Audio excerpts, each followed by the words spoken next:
Welcome back, brothers and heretics, to Grimhammer. Tonight we're diving into lore behind one of my favorite chapters of the Iron Warriors. Before we get into the video, be sure to like and comment any videos or topics you want to see in the future. Be sure to subscribe for the Emperor or the Dark Gods. I want to thank you guys for the support. I've been killing it like usual. Now, let's get into the video. When you first go looking for the Effacers of Medrengard, it is striking how little the galaxy is willing to tell you. You do not find shelves of campaign novels, no decades of model ranges dedicated to them, no long lists of named heroes and tragic defeats. Instead, you get slivers. A few paragraphs stitched into a sequence of White Dwarf issues in the later half of the magazine's long life. Fragments embedded in the Arcs of Omen material. A handful of lines in indexes and army lists that, if you blink, you will miss entirely. That scarcity is almost insulting when you consider just how much those fragments imply. In one breath, you are told that they are all brutally efficient siege masters, that most of the Warband are cold-hearted veterans who have been grinding through the long war for millennia, and that they stand at the head in both favor and power of the chaos forces that follow their warsmith.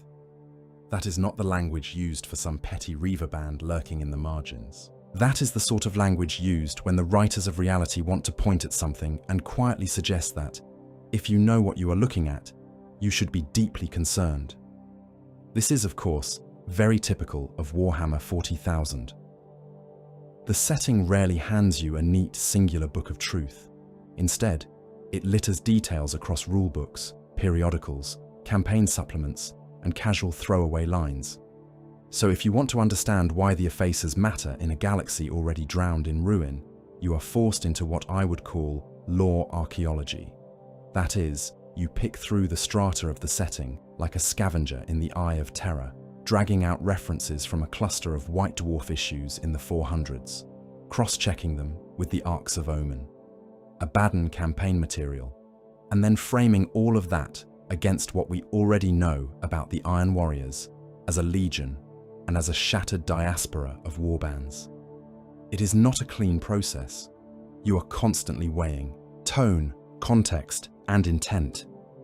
A line in a battle report spreads out in your mind like shrapnel. An army list note saying that a given Iron Warriors warband has sworn ritual oaths to a particular warsmith tells you more about internal politics than some entire novels manage. You have to accept contradiction and bias as constants. And yet, when you do this patiently, patterns begin to emerge. With the Effacers, those patterns are particularly stark. At its most basic level, a working definition presents itself very quickly. The Effacers of Medrengard are an Iron Warriors warband, an offshoot of the 4th Legion, whose current master is the warsmith Xagra, titled the Grand Marshal of Ruin. They are a force of Astartes who have survived the Long War not simply intact, but sharpened, and they have done so by becoming a kind of walking siege calculus. Their warriors are described as cold, methodical, and brutally efficient. Their armor and flesh are reshaped by arcane cybernetic augmentations. Their history is measured in fortresses reduced to powder, and populations hammered into nothing by orbital fire. Already, that would make them noteworthy. There are countless warbands that can claim seniority, or that can staple skulls to the hulls of their ships and claim to be terrifying. What sets the Effacers apart, and what will define everything else in this study, is the way the sources insist on positioning them in relation to Xagra himself. They are not just his household troops. They are said to stand at the head, in favor and in power, of every allied force that answers his call. Subservient Iron Warriors warbands, Titan legions like Krytos and Rorgul, oathbound cults and enslaved mortal hosts all slot in beneath them in the hierarchy. The Effacers are the blade at the very tip of that vast, murderous spear. This is the real hook. The Effacers are not interesting simply because they exist. They are interesting because the text quietly implies that, when you look at Xagra's hordes, they are the ones everyone else orbits around. When Abaddon's call for war echoes through the eye and 1,000 champions crawl out of their holes to answer, Xagra brings an entire ecosystem of Iron Warriors' power with him, and the Effacers are at the very front of it. It is hard not to look at that and start thinking in terms of apex predators. Now, when I describe them as the strongest and oldest warband of the Iron Warriors, it is important to be clear about what that actually means. Nowhere does the setting hand us a neat table that ranks Iron Warriors warbands by tonnage and seniority, like a Munitorum spreadsheet. There is no decree signed by some demon prince that declares definitively and forever that all other warbands must bend the knee. Instead, what we have are a handful of telling clues. We are told that the majority of the Effacers are veterans of the Long War, fighting alongside Chagra for an expanse of time that would drive most mortals to gibbering insanity. We are told that in the age of the Arks of Omen, when the Despoiler is handing out his nightmare warships, Zagra is given control of one of those titanic vessels, and that his Bale fleet is considered among the most lethally efficient in that first wave of horror. We are told that multiple other Iron Warriors warbands have pledged ritualized oaths to his cause. When you connect those dots, a picture of dominance begins to form. So when I call them strongest and oldest, understand it as a thesis rooted in that pattern, not a claim of absolute canon ranking. It is an interpretive position, a way to say, in concise form, that everything we can see about this warband points to them being very old, very nasty, and in a position of power over a wide array of other Iron Warriors assets. People will disagree. Another chronicler will point at some different warband and argue a competing case. That tension is part of the joy of this setting.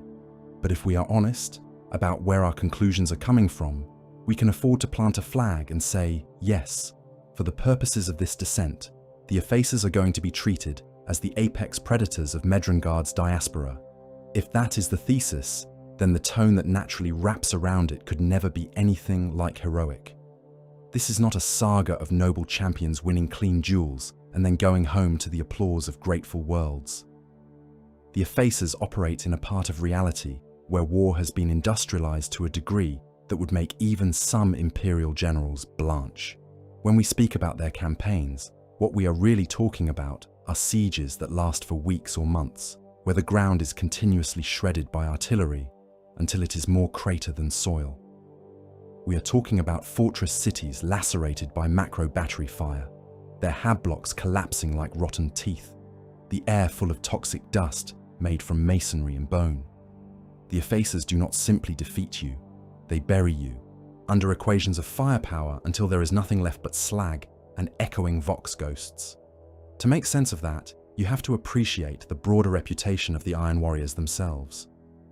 Among the traitor legions, they are one of the clearest examples of what I would call austere chaos. You do not see them indulging, in their majority, in the shrieking excess of the Emperor's children or the theatrical terror cults of the Night Lords. Their devotion is expressed instead through fortifications, gun batteries, slave foundries, and the obsessive perfection of siege lines. They are the legion that turned entire worlds into overlapping killboxes, that treats human lives as another form of ammunition to be expended in the most efficient way possible. Their armor is functional metal scabbed with hazard stripes and campaign scars, not Baroque golden filigree.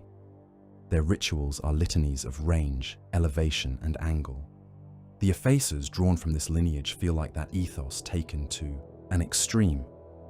Where other warbands might throw themselves into the arms of the gods and let warp-spawned mutation twist their bodies into things barely recognizable as Astartes, the Effacers have instead layered their flesh with cybernetics. The sources speak of arcane augmentations, of warriors who have been rebuilt not as champions of a cult, but as walking siege engines. When you imagine one of them striding through the breach in a fortress wall, you should not be picturing a snarling demon prince oozing ichor and chanting praises. You should be picturing a cold, silent figure whose helm lenses drift over the ruin, calculating distance and cover, data flowing straight into the grafted machine spirit that has replaced half his skull. Across this series, there are several questions that will keep resurfacing, like shell craters that refuse to be filled. The first is simple to state, less easy to answer. What does it truly mean to sit at the apex of Iron Warriors warbands? In a culture defined by rivalry, attrition and punishment, remaining at the top for any length of time implies a brutality that goes far beyond raw strength. It implies a capacity for organization, for enforcing oaths, for crushing dissent before it can bloom into mutiny. Second, how do you use chaos as a tool without allowing it to use you?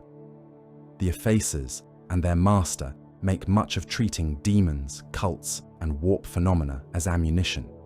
But the Eye of Terror is littered with the remains of those who thought they could ride the gods. Third, what does it mean, in practical, miserable detail, to efface a world?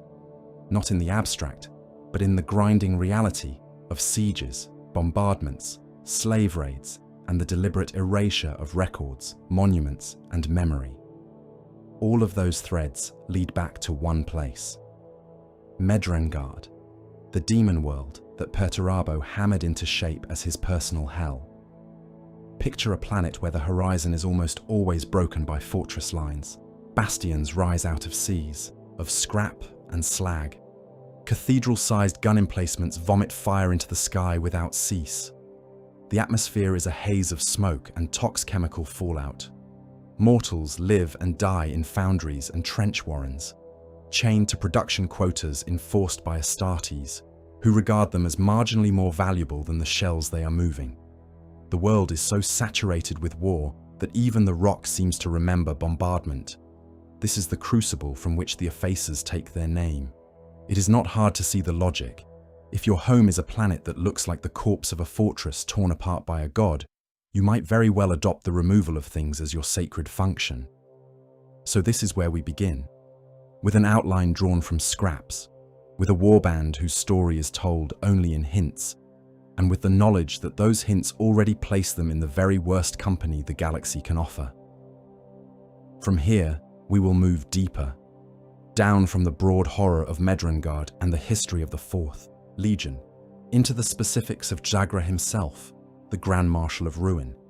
From there into the internal machinery of the Effacers, their cybernetic elites and executioners, their relationship with lesser warbands and Titan legions, and finally into the current age, where their Ark of Omen drifts through the void like a blunt-headed spear, and where shrine worlds and imperial bastions learn firsthand what it means to be erased by the strongest and oldest killers to ever crawl out of that iron world.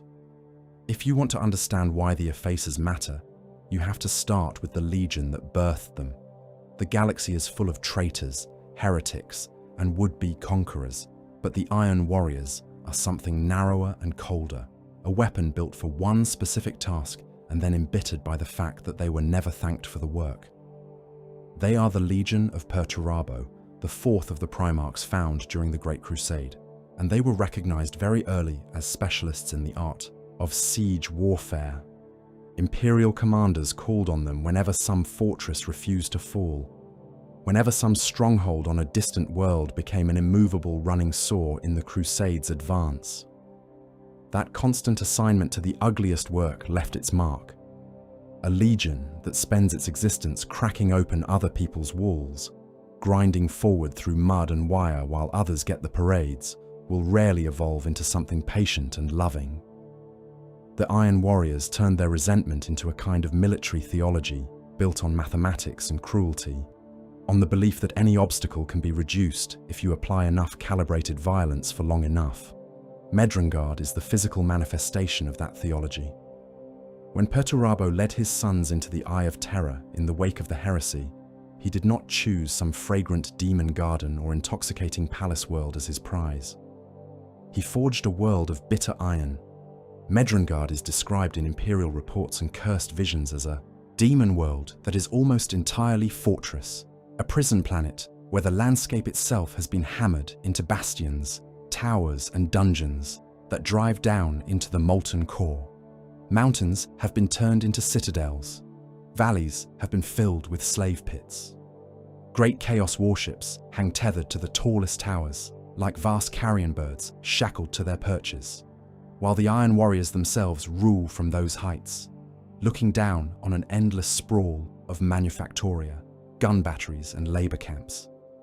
Somewhere amidst that forest of metal and stone rises Perturabo's own redoubt, the infamous Fortress of Hate, a fortress upon a fortress world, as if the Primarch could not resist the urge to layer yet another fortification on top of his own madness.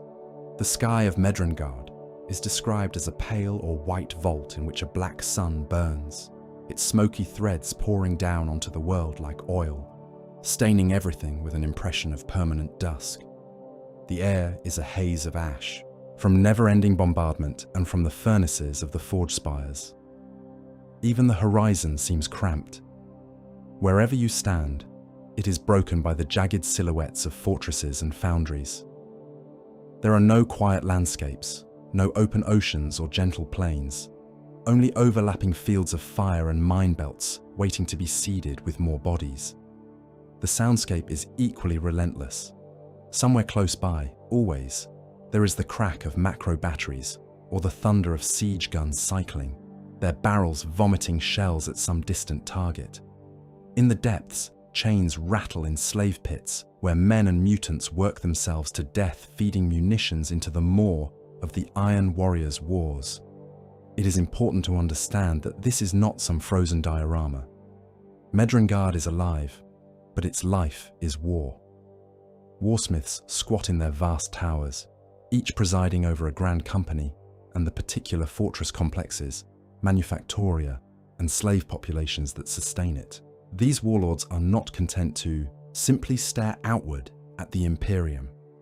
They are rivals as well as brothers, constantly measuring themselves against one another, feuding, sabotaging, and occasionally launching full-scale assaults on each other's holdings whenever some slight or opportunity presents itself. Medrangard is spoken of as a bleak prison world, where slaves are worked to death, but it is also a pressure cooker of internal civil war, a world where the Iron Warriors hone themselves as much on each other as on any external foe. In that kind of environment, a warband does not merely survive by being loud, it survives by being better at the Legion's sacred craft than its neighbours. The constant low-level warfare of Medrangard acts as a form of selection pressure. Grand companies are shattered, warbands are crippled, absorbed or annihilated. Only those whose siegecraft, discipline and viciousness exceed the local average manage to rise above the pack, gathering vassals and oaths until they begin to resemble little empires in their own right. When the Effacers are described as being at the head, in favour and in power, of the chaos forces that serve Warsmith Zagra, it is against this background that you have to read those words. To become a favoured warband in such a society is to have outlasted and defeated a great many rivals, not only in real space, but on the killing fields of Medrangard itself. From the Iron Warrior's perspective, the Long War is not a vague phrase.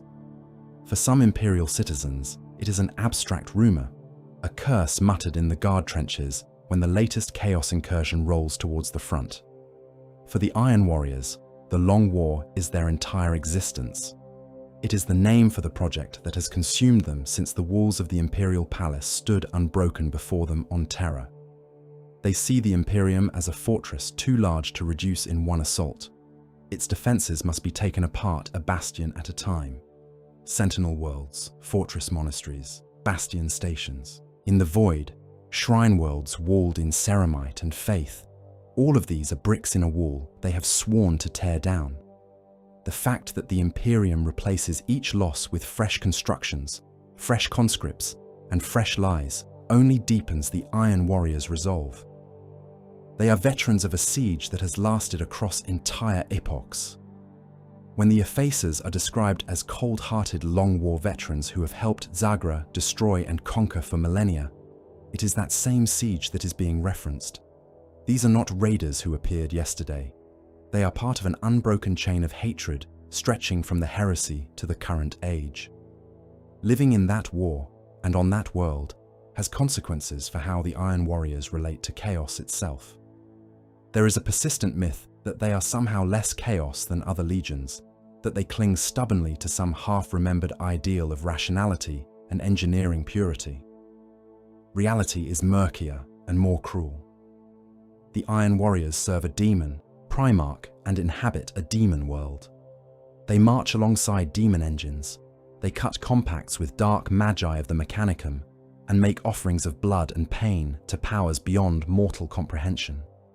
The difference lies in emphasis.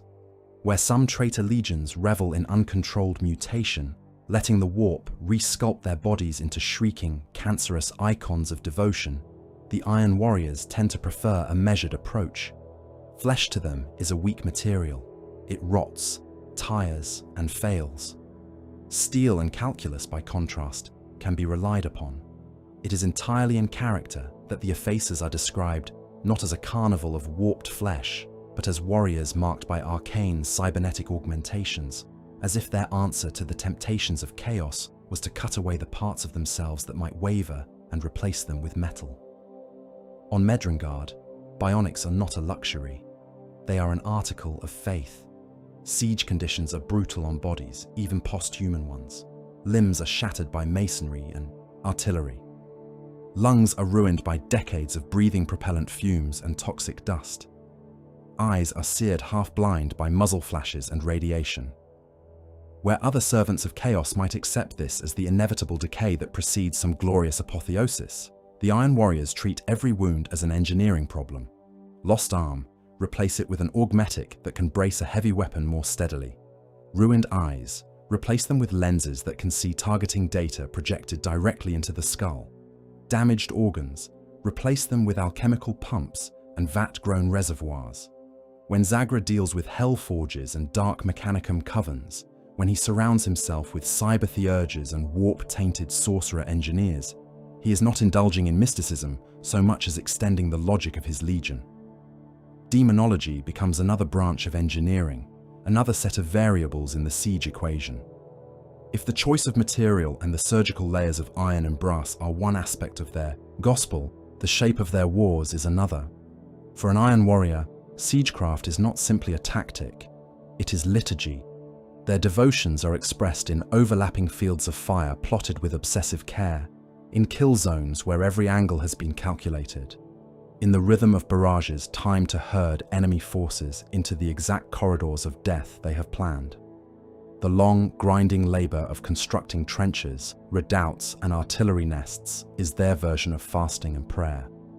The climax of their faith comes when a bastion, hammered for hours or days under pre-calculated fire, finally cracks. To other eyes, that moment is just stone and ceramite failing, walls collapsing and bodies crushed. To an Iron Warrior, it is revelation, proof that the world itself obeys their equations. In that instant, the insults of the past, the ingratitude of the Imperium, the humiliation of earlier wars, all of it is washed in the brief joy of something that was supposed to be unbreakable finally, yielding to their will. It is this convergence of material and mentality that turns Medrangard into such a perfect incubator for monsters like Jagra and his Effacers. The planet itself is one vast siege, against itself and against the rest of reality. The Iron Warriors who inhabit it do not rest. When they are not throwing their slaves and war material into assaults on Imperial space, they are testing themselves against their peers, refining their doctrines through treachery and counter-treachery. An ambitious warsmith who wants to rise above the swarm of others must be a master of both artillery tables and murder politics. He must be able to orchestrate planetary annihilations and, at the same time, ensure that the artillery pointed at the enemy does not swivel towards his own fortress in some sudden reversal. When Zagra is described as commanding a vast horde with his personal warband at its head, that is not just a statement of military strength. It is evidence that he has survived and prospered in this brutal selection process, that his methods have been proven again and again in the harshest possible testing ground. The compacts with hellforges and dark mechanicum enclaves that we see later in his career are an extension of that same culture. A hellforge is a fallen forge world, wholly enthralled to the dark mechanicum, an infernal landscape where demon engines are birthed from vats and assembly lines wreathed in warp fire. To an outsider, these worlds look like religious sites dedicated to horror. To an Iron Warrior like Jagra, they are supply nodes. Their demon engines are mobile artillery pieces with unfortunate personalities. Their sorcerer engineers are craftsmen whose disturbing rituals can be reverse-engineered into usable variables. When Xagra makes his deals, ordering demon engines and blasphemous war machines from these manufactories, he is not kneeling in worship. He is adding new tools to his gospel of ruin. The result is a thematic contrast that will run through every campaign we examine. On one side, the Imperium fields its fortress worlds, shrine planets crusted in cathedra and reliquaries, bastion systems whose void stations bristle with symbols of the Emperor's divinity. Their defenders fortify themselves as much with litany and faith as with ceramite and void shields. They believe that as long as they maintain their prayers, as long as their conviction does not waver, their walls will hold. On the other side come the Iron Warriors of Medrangard and warbands like the Effacers. Their faith is not absent, it is simply shaped differently. They believe in bombardment. They believe in the ability of a pre-calculated barrage, sustained for precisely as long as needed, to reduce any fortification to dust. They believe in the numbers provided to them by their cogitators and sorcerer engineers. Where an imperial commander might fall to his knees and beg the emperor for a miracle, an iron warrior will simply order another wave of shells, adjust the range by a few meters, and trust that, given time, stone will always fail before iron. From that culture, from that world of bitter iron and never-ending siege, Xagra emerges not as an anomaly, but as an inevitability. He is one of Medrangard's most terrifying answers to the question of what kind of mind you get when you raise a superhuman warrior in a world made entirely of fortresses and slave pits. He is the voice that takes the Iron Warrior's gospel of ruin and applies it across entire subsectors, steering bale fleets and arcs of omen with the same ruthless calculus that once plotted barrages on a single front line. To understand him, and through him, the Effacers who form the iron core of his forces, we now have to move from the world to the man, from the broad horror of Medrangard's surface to the particular cruelty of the warsmith who calls himself the Grand Marshal of Ruin. Among the swarm of warlords who crawl within the Eye of Terror, there are a few names that sit heavier than the rest. Some are monsters wreathed in legend, demon princes whose very titles have become curses. Others are quieter, their reputations carried not by songs, but by the long, smoking scars they leave across imperial star charts. Xagra belongs to that second kind. The titles offered to him by frightened imperial tacticians and snarling cult scribes tend to blur together, but one stands out and clings like ash: Grand Marshal of Ruin. It is a name that fits because Xagra is not simply another Iron Warrior's raider prowling for slaves and plunder. He is a warsmith who commands a true horde, a vast concatenation of chaos forces, with his personal warband, the Effacers of Medrengard, driven like a spear point at the very front of it all. When the chronicles say that Xagra commands a horde, they are not speaking loosely. The texts are explicit. His is no ragged fleet of a few battered cruisers and the survivors of one fractured grand company. He is recorded as ruling over multiple Iron Warriors warbands, chaos cults, and even oath-bound princeps of traitor Titan legions. At the center of that structure, in both favor and in power, stand the Effacers of Medrengard. Time and again, the sources stress that his own warband occupies the highest rung of his favor and the highest concentration of killing power, with everything else arrayed beneath them. That is not empty flattery. In a legion culture that understands nothing as well as hierarchy enforced by artillery and execution, to say a warband stands at the head of the warsmith's forces is to acknowledge years upon years of proven obedience and victory. What this implies for the Effacers' status among their own kind is simple and ugly. Xagra's horde is not made up of nameless auxiliaries. The Barbican Lords and the Ferocratic Creed are Iron Warriors warbands in their own right, warriors of the same gene line who have knelt and sworn ritualized oaths to serve under him. The Oppressors and the Forgemores do the same, their own banners folded into his chain of command. Each of these warbands brings its own history of sieges and atrocities, its own fleet elements and armories of siege engines, and all of it is yoked beneath Jagra's will. For them to accept a subordinate position is not an act of romance. It is a calculation, a recognition that the man at their head is dangerous enough that opposing him would be suicide, and that throwing in with his wars might at least buy them more and better targets. The Effacers, sitting above even these in the order of precedence, are therefore not just another Iron Warriors band. They are the yardstick by which other Iron Warriors measure their own adequacy, and more often than not are found wanting. And below the transhuman core of iron and ceramite, there are mortals, as there always are in the wake of the Fourth Legion. Among Sagra's forces are the Riven Reforged, a chaos cult drawn from the detritus of imperial populations and broken manufactoria. They idolize their Iron Warriors masters to a degree that borders on parody, scouring battlefields and scrap heaps for rusted machine parts that they then bolt or stitch into their own flesh. Bent and half-crippled under the weight of useless metal, they drag themselves into battle in the hope that by turning their bodies into crude imitations of Iron Warriors' bionics, they might be looked on with something like favor. Of course, they are simply more ammunition. Their worship is taken, spent, and ground underfoot along with everything else. But as an image, they are perfect.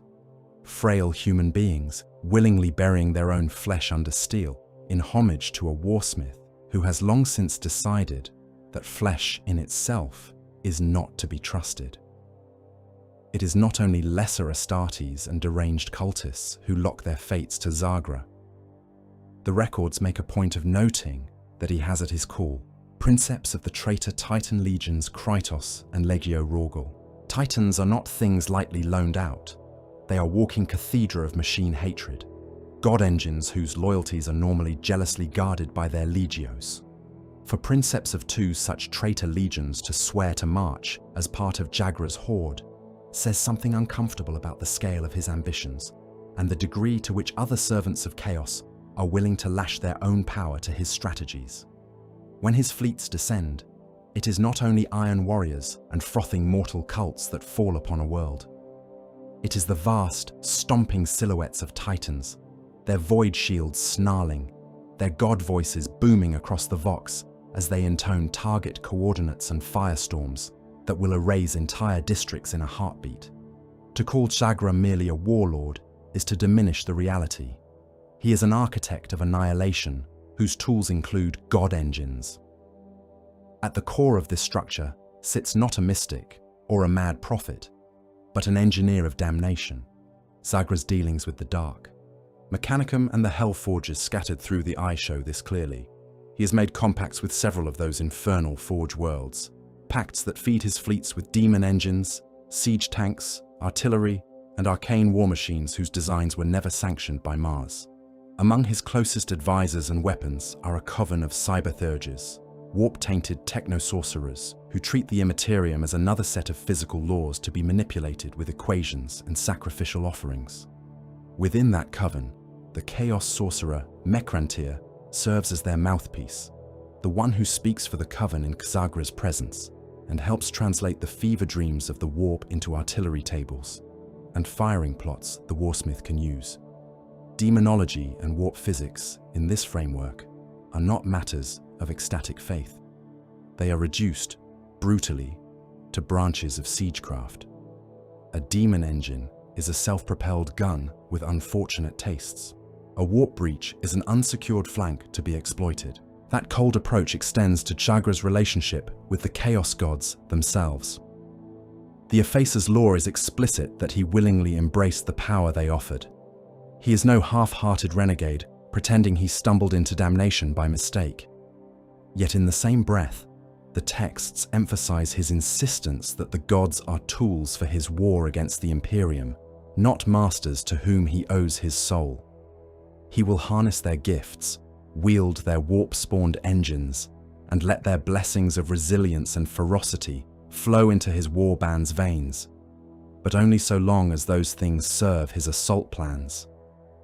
He has little patience for open worship within his ranks, tolerating individual devotees of the gods so long as their fanaticism expresses itself in productive slaughter. If they ever begin to bow their heads to demons instead of to his own iron authority, he makes brutal examples of them. This is where the line he walks becomes a razor. Every warsmith, every Chaos Lord who has tried to ride the gods rather than simply kneel to them has eventually discovered how thin that distinction is. Zagra attempts to hold his warband on that edge through terror and discipline. Possessed Astartes are allowed within the Effacers, but not trusted. They are utilized as shock weapons, unleashed where their warped strength can do the most damage, and then watched closely. Any who fall too deeply into demonic thrall, any whose loyalties begin to shift from the warsmith to the whispers in their own skulls, are destroyed. Their deaths are not quiet. They are orchestrated as spectacles, deliberate and very public punishments used to remind the rest of the warband that there is a price for exchanging Shagra's authority for that of the warp. Carbol Mandrax, the Effacer's master of executions and chaos champion, serves as one of the chief instruments of that lesson, his mismatched bionic eyes reading the flicker of fear and resentment in the souls of those brought before him until the axe falls. From his flagship, aptly named Forgemall, Zagra turns all of these assets upon the galaxy with the same dispassionate focus one of his Legion brothers might have once used to design a fortress. The chronicles describe him orchestrating meticulously planned campaigns of planetary destruction from the strategium of that ship, its command decks crowded with augur displays and grim-faced tacticians. In the later years of the 41st millennium, before the Arcs of Omen campaign reshaped the pattern of the Long War yet again, Forgemall and its attendant fleets were engaged in the slow murder of the Vorlishk subsector. Worlds like Narrator are mentioned almost casually in the sources, noted as being in the process of systematic annihilation when Abaddon's call to war reached Jagra. But if you pause and imagine what that phrase means in practice, the scale of his operations becomes clearer. Narrator was not simply raided. It was subjected to a textbook Iron Warriors reduction, its orbital defenses pulverized, its surface emplacements ranged and bracketed, its cities turned into ruin by extended bombardments, while the Effacers and their vassal warbands ground forward through the rubble. Zagra does not sack worlds. He removes them as functioning pieces from the Imperial board. When Abaddon launched the Arcs of Omen campaign, calling the warlords of chaos to bind themselves to his newest nightmare armada, Zagra did not come as a supplicant begging for relevance. He arrived as a proven engine of destruction, with sectors already burning behind him. His reward was command of one of the arcs themselves, the Herald of Misery, hammered into shape in keeping with his temperament, blunt and brutal. With a Bale fleet composed entirely of subservient Iron Warriors warbands, oath-sworn traitor titans, and enslaved cultists, he hurled that arc into the Imperium's soft places, hunting the strange relics Abaddon desired, and in doing so demonstrated once again that his forces were among the most lethally efficient in the first wave of the Ark's depredations. None of this would have been possible had he not already proven on Medrangard and in the Vorlishk Wars that his methods worked. Zagra's personality saturates the Effacers the way propellant fumes saturate the air of his gun decks. Cold, meticulous, and relentlessly practical, he has no patience for forms of devotion that do not translate into reliable firepower. His warband reflects that. Their cybernetic augmentations are not random trophies but tailored systems designed to improve their performance in siege conditions. Their discipline is harsh, their chain of command enforced at gunpoint when necessary. The presence of Kornate devotees within their ranks, and of howling possessed whose veins burn with warp fire, does not change the underlying architecture. All of that savage energy is harnessed and directed by Zagra's calculations. If it cannot be made to serve the equation, it is carved out and discarded, whether that means tearing out a faulty augmetic or discarding an entire warrior into the executioner's pit. The Effacers are feared not only by their enemies, but by their own allies, because everyone who fights beside them understands that there is no room for failure in their warsmith's design. Even among fellow Iron Warriors, who are hardly strangers to fratricide, Jagra inspires a particular kind of wary obedience. The warbands that swear ritualized oaths to him do so in part because of shared hatred for the Imperium, in part because association with his campaigns promises rich opportunities for destruction and loot, and in large part because the alternative is to stand in the path of his guns.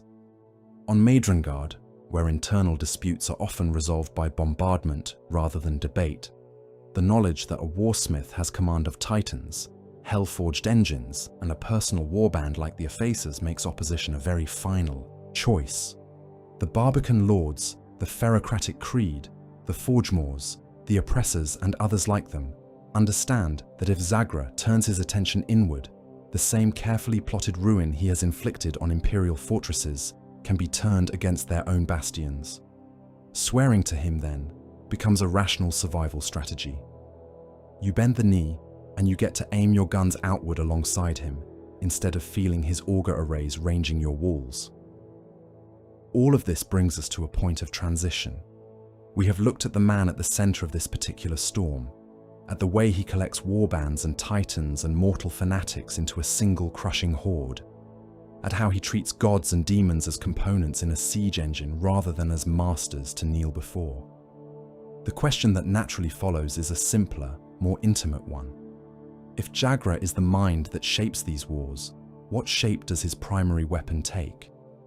What does the blade in his hand look like up close?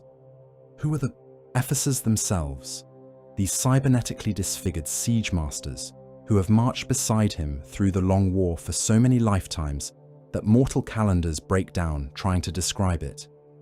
To answer that, we have to leave the strategium of Forgemall and descend into the ranks of the warband itself, to look into the dead lenses of the bronze wrought and the insane eyes of Karbal Mandrax, and see what Zagra has made of the sons of Perturabo entrusted to his command. To speak about Jagra's wars without speaking about the Effacers is to miss the iron heart of the thing. The fleets, the titans, the howling mortal cults, all of that is a storm swirling around a single, ugly constant.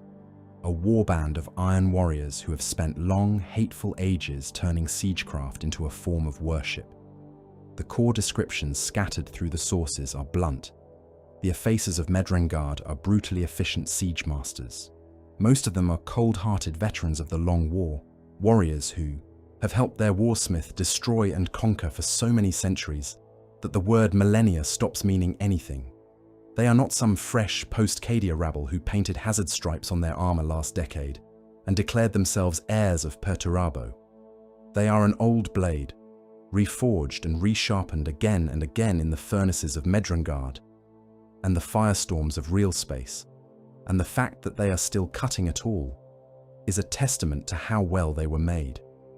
If you imagine the Effacers as merely a collection of grim-faced iron warriors in hazard-marked plate, you are missing the essential image that keeps coming back. The sources emphasize that they are marked by arcane cybernetic augmentations. Picture already ancient warplate, the ceramite warped and thickened by long service, overlaid with bionic grafts that have the same brutal functionality as a siege engine's recoil compensators. Power armor that has outlived entire human empires is split and reworked to accommodate extra cabling, sensory veins, data spikes, and additional armor plating welded straight into the flesh beneath. Joints have been replaced by piston assemblies. Helmets bristle with targeting lenses and augers that do not follow the contours of a natural skull. Spine columns have been cut and spliced with articulated frameworks that allow an Effacer to brace a heavy weapon with a stillness more reminiscent of a gun carriage than a man.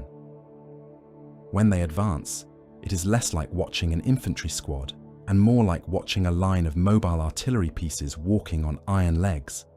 This is not merely an aesthetic choice. On Medrangard, where a careless step can put you in the sights of your own brothers as easily as the enemy, a warband that invests this heavily in functional augmentation is declaring its priorities. Flesh is the weakest material on that world.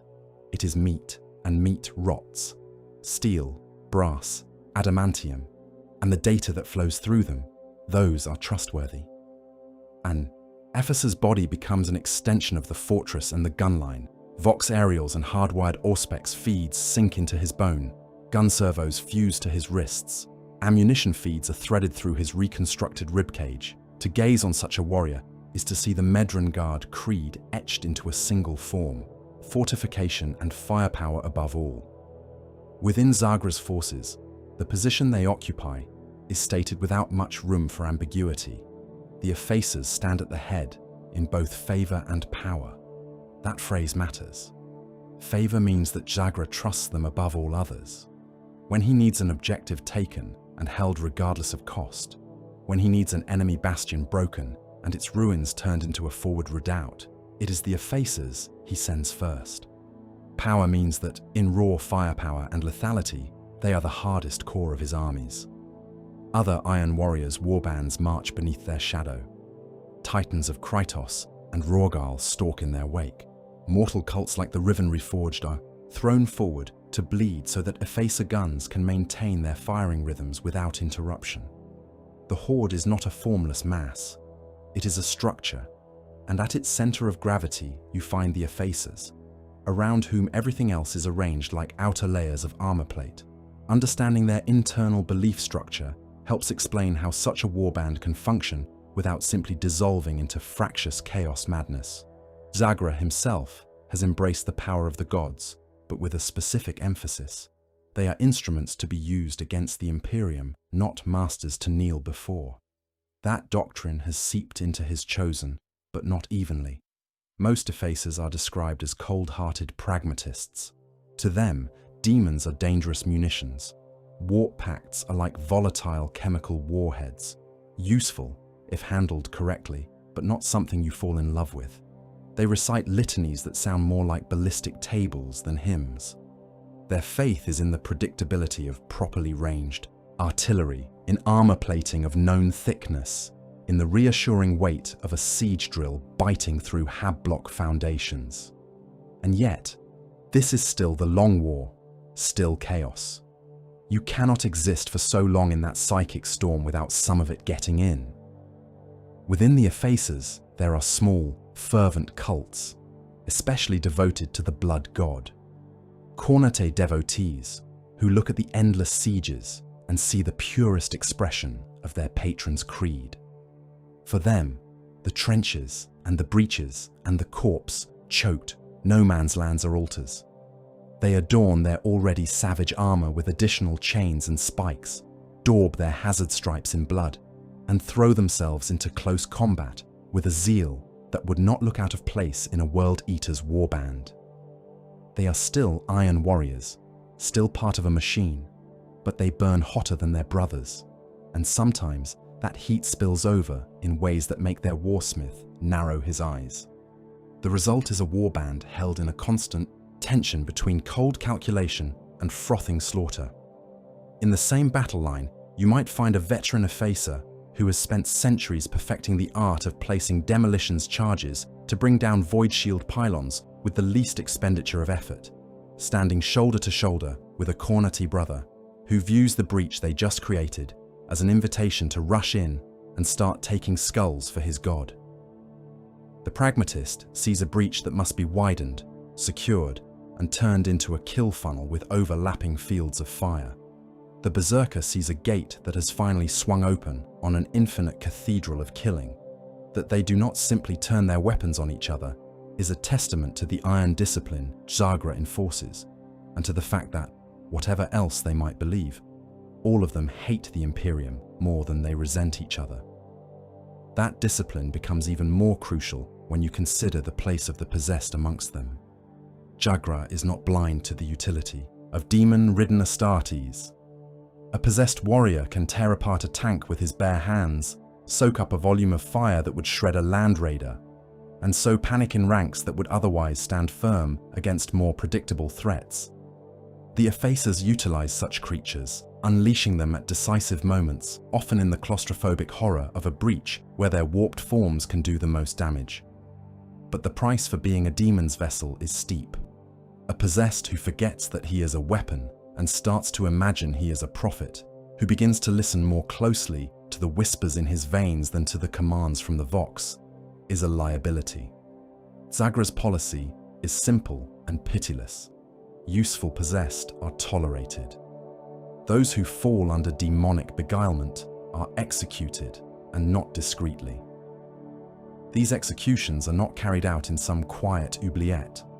They are theatre, staged in front of assemblies of Effacers, subordinate warbands, and sometimes even bound mortal cultists. The message is clear. You may harbour a demon in your flesh. You may stoke the favour of a god until warp fire crawls under your skin. But your soul, your body, and your borrowed power all end where Sagra's patience ends. Karbal Mandrax, the master of executions, is often the instrument of this doctrine. With his mismatched bionic eyes reading the flicker and colour of a condemned warrior's spirit, he carries out the sentence with an axe or a chain blade or whatever tool best illustrates the lesson. The spectacle reinforces the core creed. The gods are instruments in the warsmith's hands. If they try to reach down and rearrange his chain of command, he will cut off the fingers that intrude. Because of this, the hatred that lives in the Effacers is controlled rather than allowed to burn wild. It is a disciplined thing, trained down the length of gun barrels and into carefully plotted advances. Where some chaos forces descend into rabid slaughter the moment they breach a wall, the Effacers are more frightening in the long grind. They will certainly butcher anyone they find in their path, but they will do so in a pattern that supports the wider siege. Killing an enemy officer is satisfying. Killing him in such a way that his body jams a corridor, delays a counterattack, and provides cover for the next advance is better. Random rampages might please a god, but they do not crack bastions. The Effacers are at their most terrifying when they are not roaring and charging, but walking calmly forward through dust and falling masonry, weapons speaking in measured, continuous phrases, every shot another line in an equation that ends with the enemy's defensive grid collapsing. The idea of effacement as their creed grows naturally from this mindset. They are not content merely to defeat the enemy's bodies.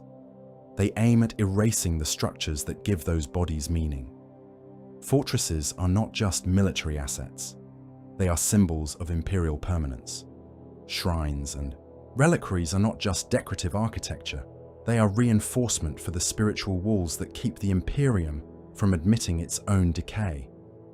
Archives and data vaults are the memory of a world, the proof that it existed before the current war. When the Effacers take a world, they target all of that. Walls are not simply breached, they are reduced to dust and then to slag under prolonged bombardment.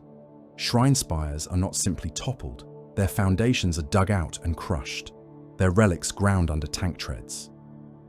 Data caches are burned, cogitators slagged or harvested for their hardware and stripped bare. When they leave, there should be as little trace as possible that anything worth remembering was ever there, except in their own firing records, range data, and casualty reports. In this, their cybernetic brutality and their veteran status fold neatly into the theme of being oldest and strongest. A weak warband cannot sustain the level of self-mutilation and mechanical reinforcement the Effacers have adopted and still function as a coherent fighting force. A fragile command structure cannot keep Khornati fanatics, demon-ridden shock troops, cold-blooded siege engineers, mortal cultists, and bound titans all pulling in roughly the same direction. Be sure to subscribe. You know you want to. If you don't, you'll be sent into the void and nobody will find you for the rest of your life. So go, be sure to subscribe. Remember, subscribe. The fact that the Effacers have not only survived but risen to their current prominence implies a long history of crushing rivals, of weathering counter-sieges on Medrangard, of outlasting and out-killing other Iron Warriors formations until those formations either swore ritual oaths to Chagra's cause or were turned into examples. Their long service in the Long War has given them not only scars and augmetics, but also a reputation that forces others to fall in line. By the time you have traced their outline from these angles, the Effacers stop being an abstract name in a column of text and start to feel like a living, grinding machine of war. You can imagine them assembled on the embarkation decks of Forgemall, ranks of warplates scabbed with bronze and iron, augmetic limbs clicking and hissing as they march, Cornate brothers muttering bloody devotions under their breath, while more measured veterans review bombardment data one last time. You can almost hear the clatter of their boots on the deck, the mechanical rasp of their respirators, the cold mechanical voices of their helm spirits confirming firing solutions. They are not heroes. They are not even villains in the operatic sense. They are siege engines given minds and centuries of accumulated spite.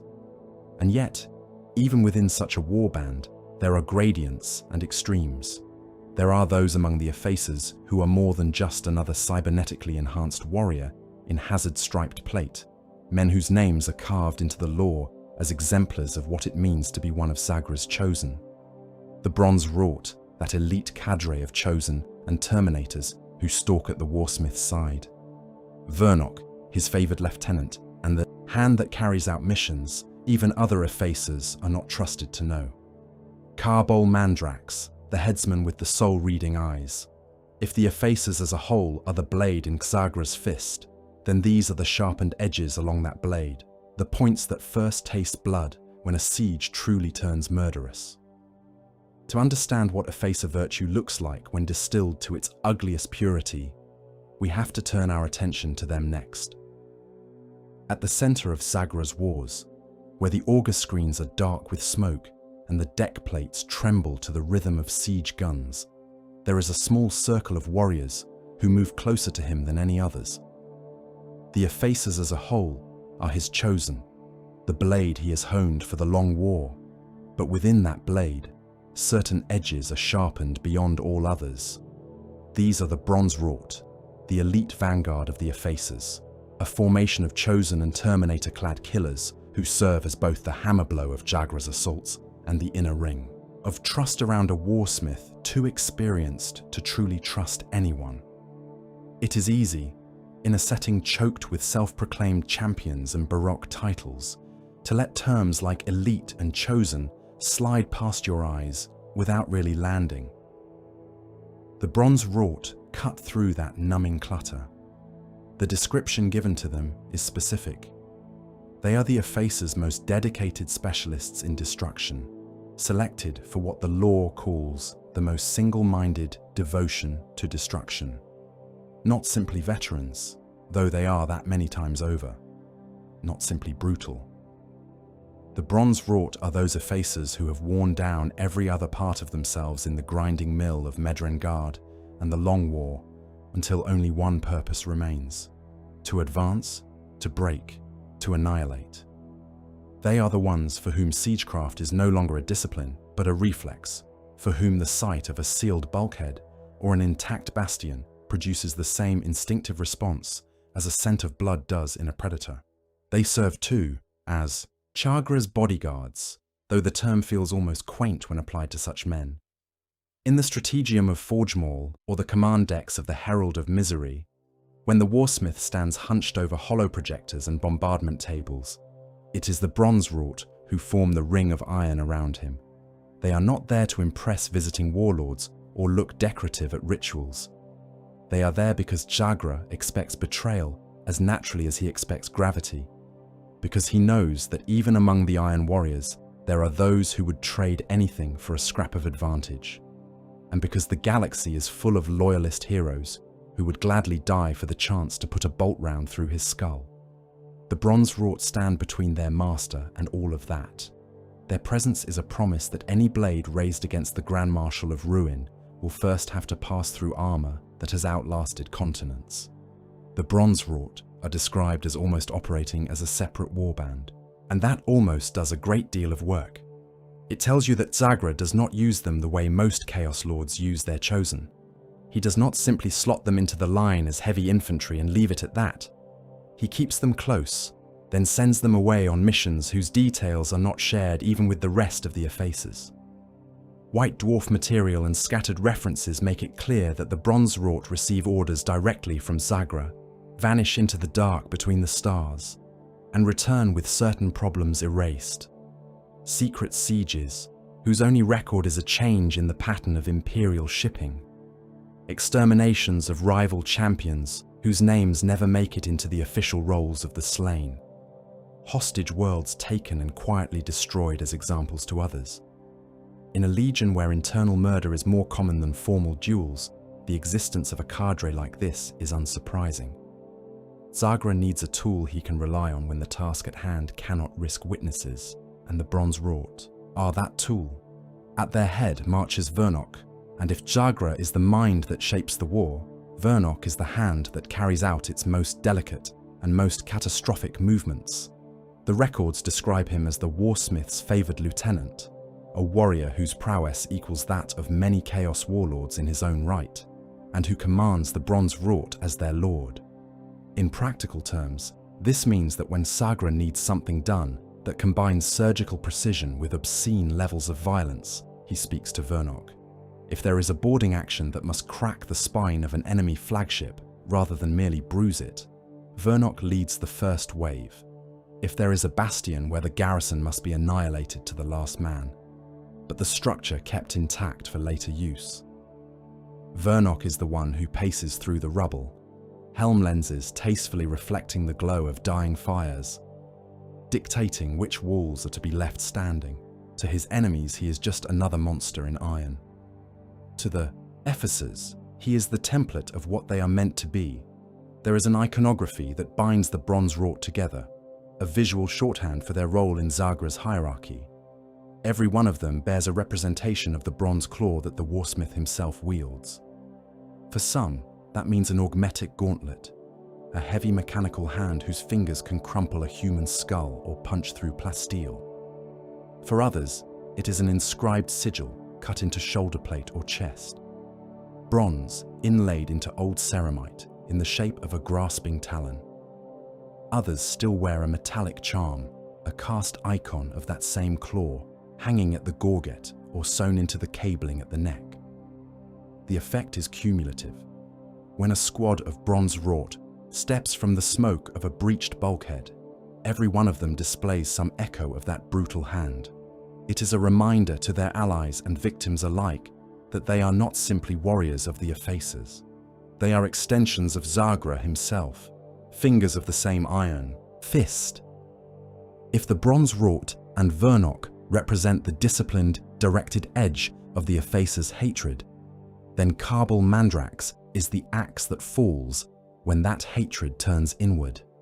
He is named in the records as the Warband's master of executions and as a chaos champion, and the adjective that clings to him is insane. This is not madness in the sense of frothing incoherence.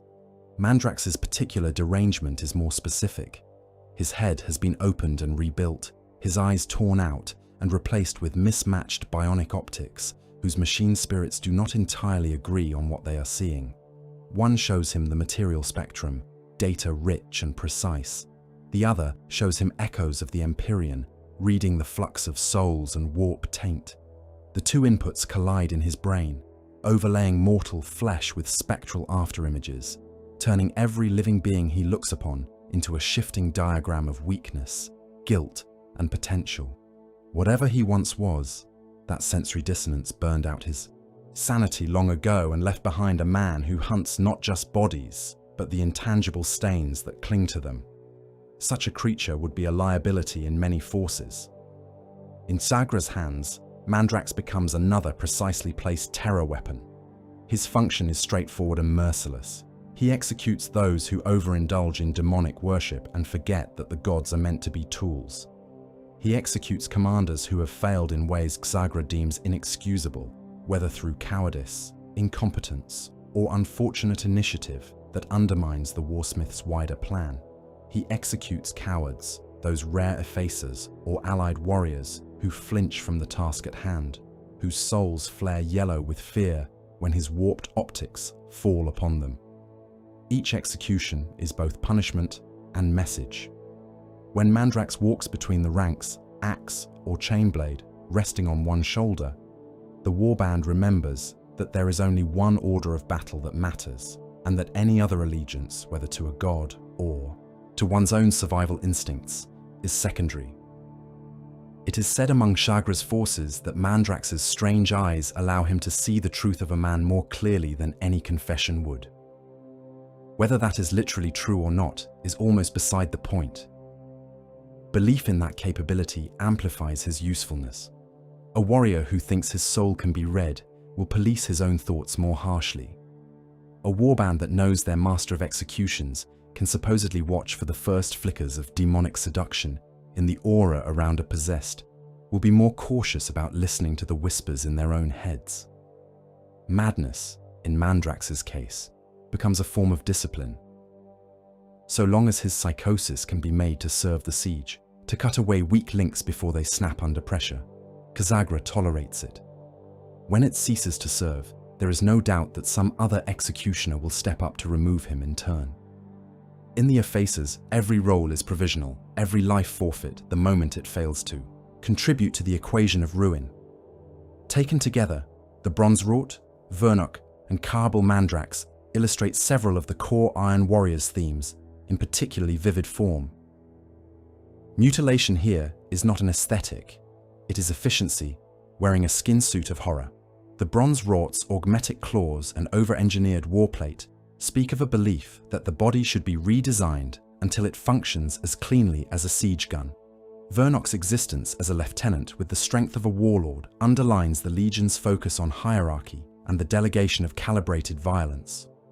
Mandrax's shattered sanity is tolerated, even weaponized, because it happens to intersect with Zagra's needs. He is mad, but his madness has been channeled into a role that keeps the war machine clean. Were his psychosis to derail operations or draw unnecessary demonic attention, he would simply become another example of what happens to those who fall out of alignment with the Warsmith's project. Loyalty, too, is expressed in metal rather than sentiment. The bronze claw icons that the Bronze Wrought wear are not devotional trinkets to some distant deity.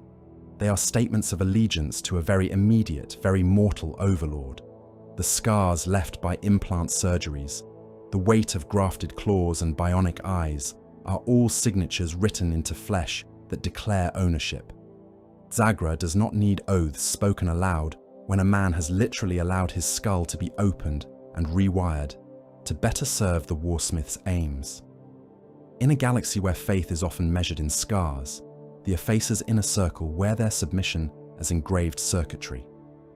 All of this serves one purpose in the wider narrative of the Effacers. It makes them real. It moves them from being a name in a list of warbands to being a hierarchy of monsters whose roles map cleanly onto the functions of a siege. At the front, the Bronze Wrought, smashing through hulls and bastions as the vanguard and standing ready to interpose their bodies between Zagra and any threat. Beside them and over them, Vernok, the iron hand that translates the Warsmith's designs into battlefield reality. In the shadows behind them, Karbal Mandrax, the axe that ensures no rust spreads through the blade, no weakness allowed to remain uncut.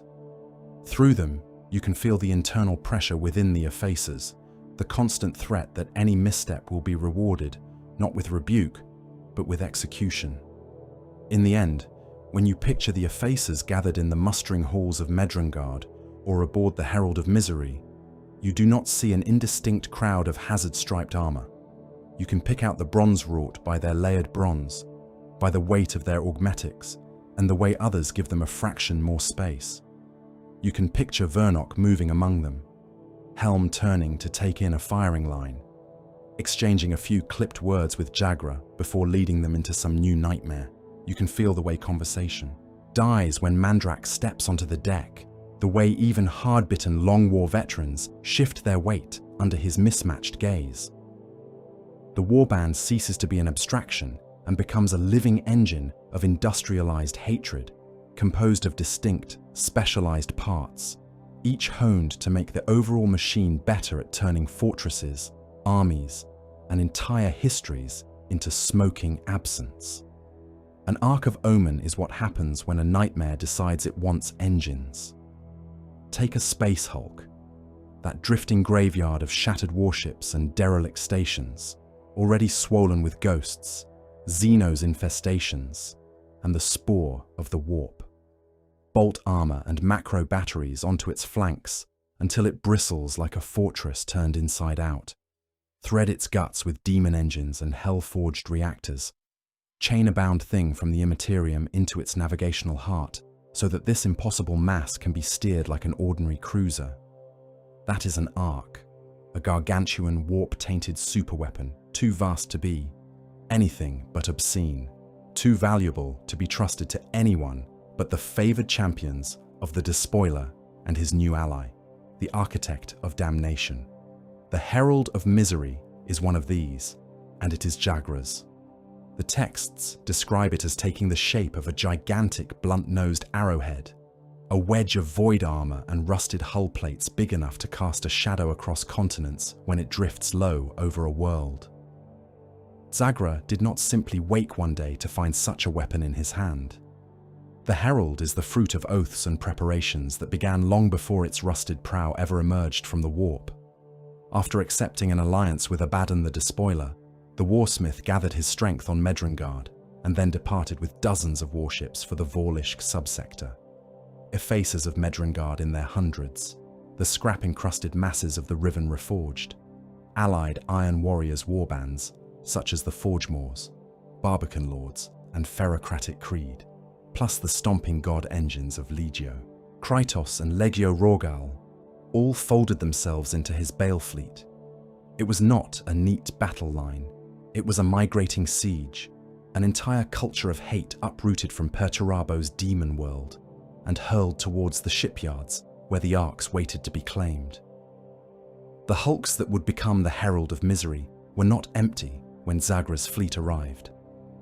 They had drifted in the warp for generations, accreting the usual horrors. Among the most dangerous were the warp looters, an orc horde under a Death Skulls war boss named Grimzag. Before the Arks of Omen project, Grimzag's boys had been the dominant power on those tangled decks. They had ripped open, looted and rebuilt every engine room and cargo bay they could find, welding scavenged machinery into clanking, unpredictable weapons only an orc could love. When Vashtor and Abaddon dragged the hulk from the warp and began reshaping it into an ark, they did not bother to clear out every inhabitant. They had a simpler rule. Only those strong enough to conquer the thing would have the right to command it. 2 warbands tried and died in the attempt. The third was Jagra. For the Effacers, boarding those fractured hulls must have felt almost comforting. It was a siege, simply turned inward. They breached the hulk's skin with assault boats and boarding torpedoes, cut into it through ragged gaps in its patchwork plating, and then began the work they understood best. Derelict corridors that had not known disciplined boots in centuries rang to the march of iron. Bulkheads that had been quietly weeping rust for ages were blasted aside by melter charges, then reinforced by iron warriors who turned captured chambers into hardpoints as naturally as breathing. Every deck they stepped onto had to be treated as hostile.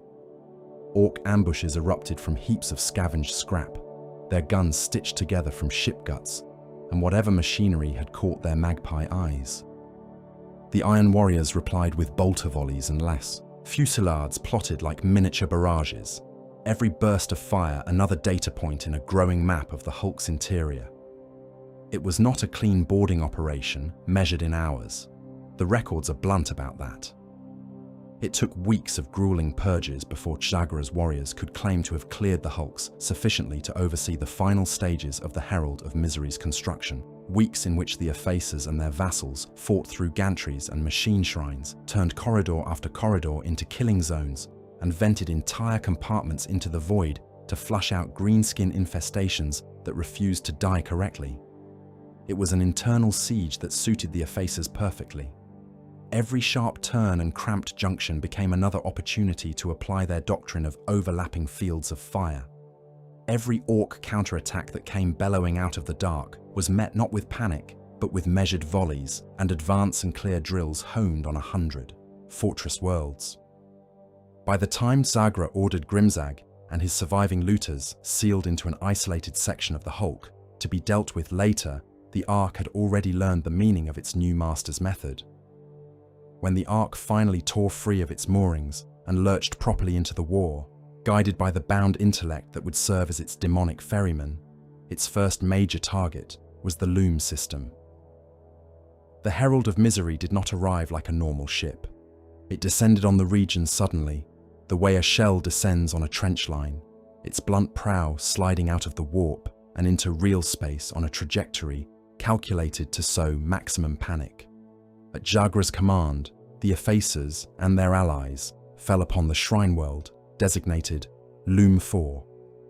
To the Imperium, it was a pious jewel, crusted in cathedra, shrine complexes, and the manufactoria needed to support and arm its endless processions of pilgrims. To Zagra, it was a node in a defensive network, and a place where a key fragment lay buried under layers of faith and steel. His forces initially overran much of the world with brutal efficiency. Orbital fire smashed void shield generators and bastion towers. Drop assaults seized key transit hubs and weapon silos. Within days, vast swathes of the planet were under Iron Warriors' control. Its holy plazas turned into landing fields, and its reliquaries repurposed as ammunition dumps. The Imperium did not leave Loom to die quietly. The counterattack came not as a crusade of system defense fleets, but as a single, precise blow. The Blood Angels frigate Star of Dawn, under the command of Librarian Rallian. The Sons of Sanguinius have never been strangers to desperate boarding actions, and Rallian read the situation with the clarity of one who has lived too long with visions of doom. He did not attempt to wrest the shrine world back from Zagra's grip with a conventional campaign. Instead, he aimed directly at the heart of the threat. The Star of Dawn, translated into the system, ran a gauntlet of fire towards the looming mass of the Herald of Misery and launched a boarding assault of his own. Where once the Effacers had been the invaders crawling through derelict decks, now they found themselves defending their newly claimed Ark from loyalist Astartes who had been raised on their own chapter's traditions of vaunted courage and close-range slaughter. That clash between Iron Warriors and Blood Angels, fought not on open fields, but in the arteries of the Herald itself, was a study in opposed doctrines. Rallion brought Blade Guard veterans and assault specialists to bear, warriors who carved their way forward with storm shields and relic blades, turning every junction they seized into a red-drenched chapel dedicated to the memory of their gene sire. Zagra responded by treating his own Ark as a fortress under siege.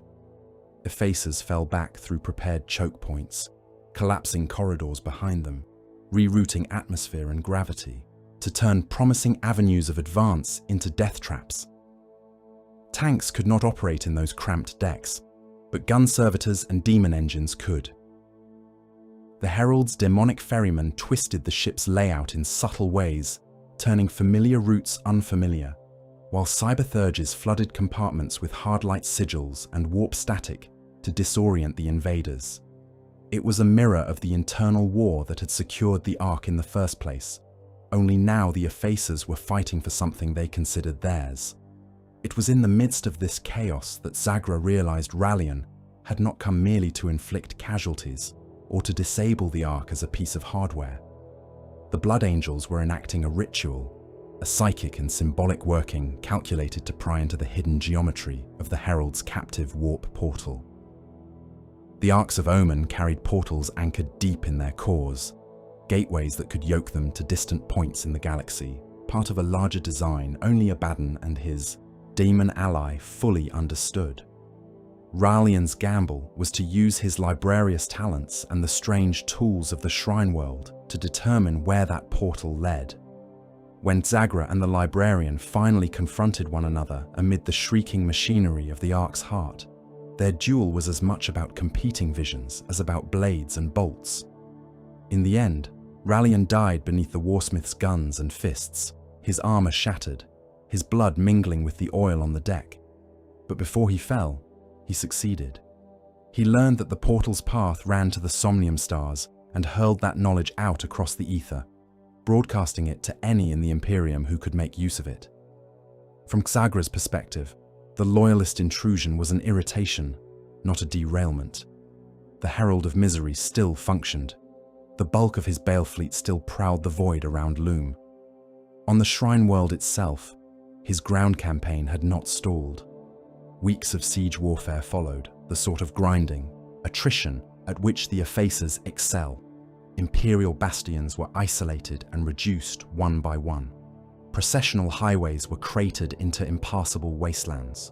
Vox traffic degenerated from organized pleas for reinforcement into broken, static, choked screams. When Zagra finally sees the key fragment buried on Loom 4, wrenching it from the heart of Mechanicum complexes and ecclesiarchal vaults, it was less a victory cheer than the completion of a task properly scheduled and executed. His forces, diminished but unbroken, proved again that his Bale fleet was among the most lethally efficient of the first wave of arcs. The Loom system's worlds were left dead or dying, their names added to the long ledger of places the Effacers had reduced to smouldering irrelevance. Even then, the war around the Herald refused to be tidy. Orcs are pests by nature and by design, and Grimzag's warp looters had not been fully erased by those initial purges. In the aftermath of the Loom campaign, as Chagra began to redirect his arc towards new objectives in the wider Arcs of Omen's scheme, the Orcs once more grew in number within the Herald's darkened sections. Their spores took root in forgotten bilges and derelict holds.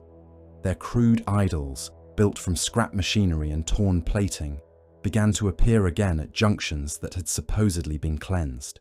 Soon enough, the warp looters were again a significant threat inside the Ark, raiding weapon stores, sabotaging systems, and launching gleeful ambushes on unsuspecting patrols. The sources note that Jagra was forced to launch yet another campaign to scatter them, another internal war fought through the same corridors that had already drunk the blood of Iron Warriors and Blood Angels alike. It is a reminder that for the Effacers, there is no such thing as a finished siege. Every fortress they take eventually becomes a battlefield again. Every supposedly secured deck is only one orc infestation or demonic incursion away from needing to be won all over. In the story of the Herald of Misery, all of the themes that define the Effacers come together and move at once. You see their siege mastery in the way they take an impossible tangle of dead ships and turn it into a functioning weapon, in the way they grind down orc infestations and shrine world defenses alike through patience and calibrated violence. You see their cybernetic brutality in the image of augmented warriors stalking the Ark's arteries, part man, part gun emplacement, their bionic senses passing data in the middle of close-quarter firefights. You see their attitude to demons and mortal cults made plain in the way they treat the Ark's bound ferryman and their own Riven reforged as components, not companions, pouring their souls into a machine that has no intention of ever thanking them. Above all, you see the war of faiths at the heart of this age, the Imperium's reliance on shrines, relics, and desperate courage crashing headlong into a warband, whose only creed is bombardment and erasure.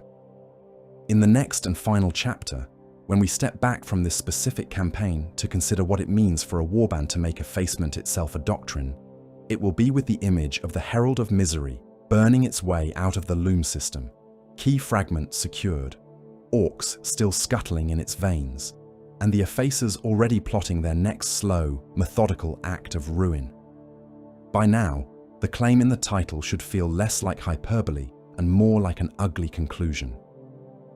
When we speak of the Effacers of Medrengard as one of the strongest and oldest Iron Warriors warbands we can actually see on the page, we are not tossing around grand words for the sake of drama.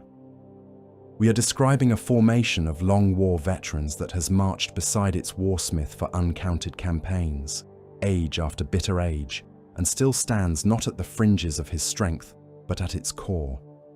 They are the warband at the head of Warsmith Jagra's horde, the formation, around which other Iron Warriors bands array themselves, the fulcrum about which traitor titans pivot and mortal cults swarm.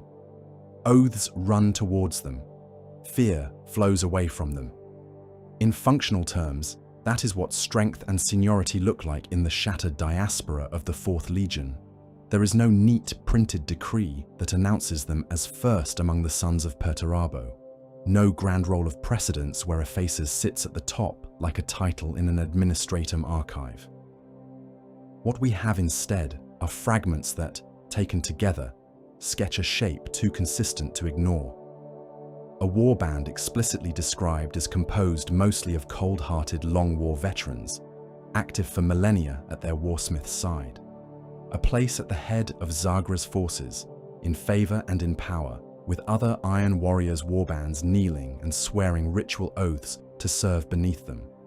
A central role in one of the largest chaos offensives of this age, trusted with an Ark of Omen and a Bale fleet of their own, proven capable of reducing shrine worlds and resisting loyalist counterattacks from some of the Imperium's most storied Astartes.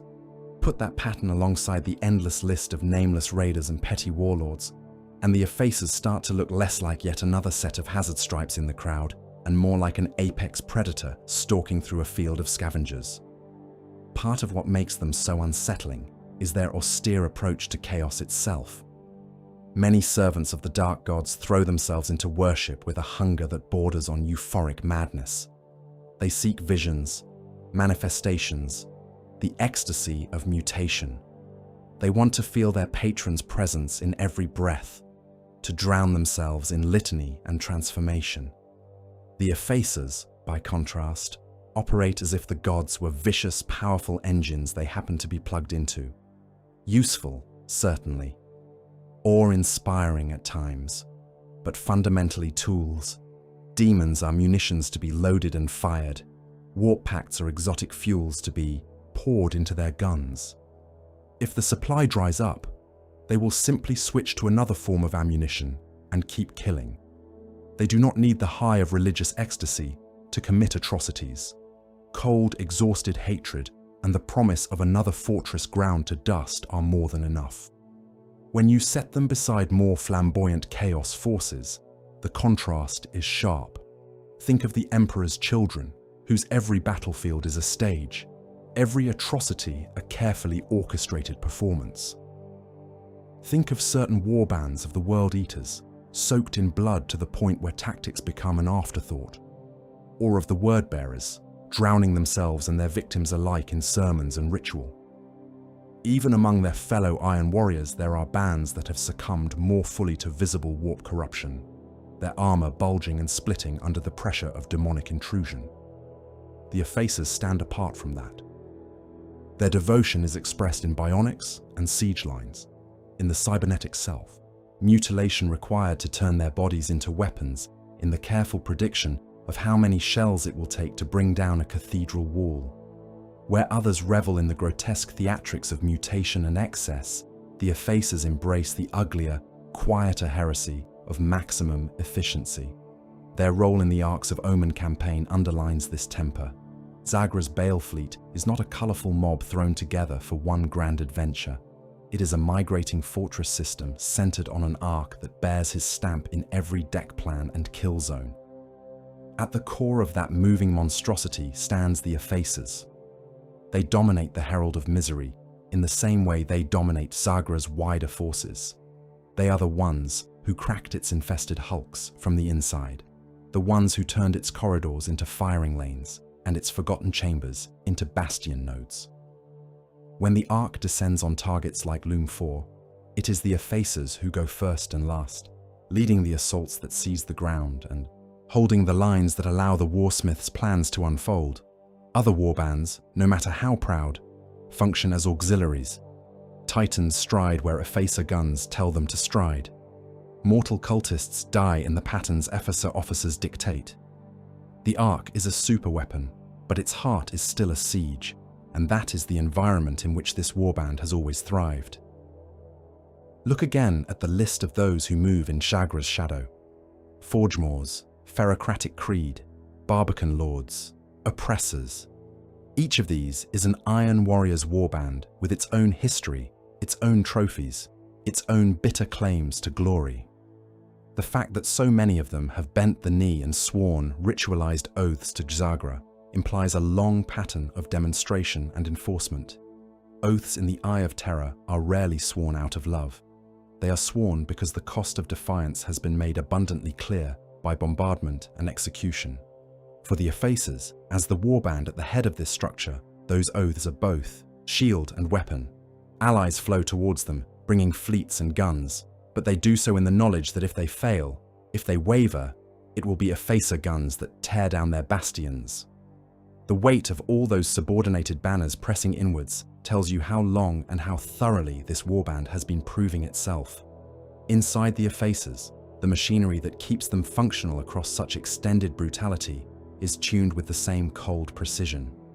The bronze wrought do not exist for decoration. They form a disciplined vanguard and an inner guard around Zagra, men selected for that single-minded devotion to destruction that makes them trustworthy instruments for the worst work. Vernok, standing at their head, translates the warsmith's designs into meat and rubble, ensuring that whatever orders descend from the strategium are carried out with all the savage nuance they require. Karbal Mandrax, with his warped spirit sight and ruined mind, haunts the spaces between these formations like the threat of a coup de grace. In the ranks beyond, possessed cadres are leashed and unleashed as needed, their demonic strength utilized but never allowed to slide into true independence. Every layer of this hierarchy is engineered to funnel aggression outward and to cut away any growth of weakness, doubt, or warp drunkenness before it can metastasize. Under such conditions, survival is a form of endorsement, a brother who endures the constant scrutiny of Mandrax's dead mismatched gaze, the relentless expectations of Vernok's campaigns, and the ambient threat posed by the bronze wrought, has proven more than his personal toughness. He has demonstrated the ability to function as a cog in a war engine that has no room for self-indulgence. Over time, that selection process shapes the warband itself. Men who crave the ecstatic, unstructured chaos of other legions drift away or die early. Those who remain are the ones who can internalize the doctrine that bombardment is prayer, that the only acceptable madness is the one that sharpens your aim. All of this mentality can be traced back, in one way or another, to Medrangard. The Effacers are, in effect, a portable fragment of that demon world. Wherever they go, they bring with them its logic of endless bombardment and overlapping fields of fire, its ethic of slave labor and cannibalized fortification, its belief that the galaxy is nothing but a series of walls waiting to be reduced. A shrine world like Loom 4 seen through their lenses is just Medrangard waiting to be born again in miniature, a landscape to be covered in gun emplacements, trench lines and supply depots, populated by slaves instead of pilgrims, its old purpose effaced beneath a crust of Iron Warrior's doctrine. Even the Herald of Misery, for all its warp-twisted scale, is treated as if it were simply another bastion that happens to be moving. Compartments are taken and fortified, killing grounds are mapped and catalogued, internal enemies are purged and repurged. In their hands, every environment is a fortress, and every fortress is a world. It is almost comical, in a bleak way, how little actual page space this all occupies in the official material. The Effacers appear in a handful of short sections, mostly in a run of periodical articles and in entries for the Arcs of Omen campaign. A few paragraphs outline their composition. A handful more sketch Jagra's campaigns and mention the Warband by name. An aside or two notes the existence of the Riven Reforged and hints at the internal dynamics between cybernetic pragmatists and coronated devotees. That is all. There is no grand omnibus dedicated solely to their story. No sprawling series of novels that follow them across centuries. And yet, anyone familiar with this setting knows how dense those fragments can be. Warhammer 40,000 lore has always hidden its most interesting terrors in the margins, trusting that readers who care will dig, extrapolate, and connect. The Effacers are a perfect example. They reward that digging with a vision of what the Iron Warriors can become when you strip away even the last vestiges of pretense. In the end, that is the heart of the argument. The Effacers are not merely another chaos warband with a catchy name and a distinctive paint scheme. They are the logical endpoint of the Iron Warriors' worldview. If you take Perturabo's bitterness, his obsession with fortifications and artillery, his contempt for imperial hypocrisy, and you feed those impulses into the warp for age after age, you get something like Jagra and his chosen, warriors who do not content themselves with conquering. Conquest implies that there is something left afterwards, some spirit of the defeated that endures in occupied cities and half-remembered tales. Effacement aims deeper. The Effacers grind down walls and bodies But they do not stop there. They destroy archives and shrines, monuments and vox records. They turn cities into featureless plains of rubble and slag, then build their own bastions atop that ruin, so that future generations will know the place only as an Iron Warrior's redoubt and never as the world it once was. They wage war not just on flesh and stone, but on memory itself. There is no tidy resolution to that trajectory. The Effacers are a question more than an answer, a challenge thrown to the rest of the setting. This is what the Long War looks like when you embrace its logic without flinching. From here, there are many directions a chronicler could go. You could trace imagined future campaigns, following the Herald of Misery as it knifes into other vulnerable subsectors, watching how Imperial commanders begin to adapt, or fail to adapt, to the notion that certain worlds are not just targets, but candidates for erasure. You could delve deeper into Zagra's Hellforges and the covens of cyberthurges that keep his war machine supplied, exploring how far the Iron Warriors are willing to push the fusion of demon and engine. You could set the Effacers beside other Iron Warriors warbands, from infamous names whispered in siege trenches to minor raider bands, and gauge the distance between them, seeing how often they serve as the unspoken standard for industrialized cruelty. In all those explorations, the Effacers would remain there in the background, a hazard-striped silhouette on the horizon, reminding you that somewhere out there walks a warband for whom victory is not the raising of a flag, but the moment when no one remembers what stood here before the guns began to speak.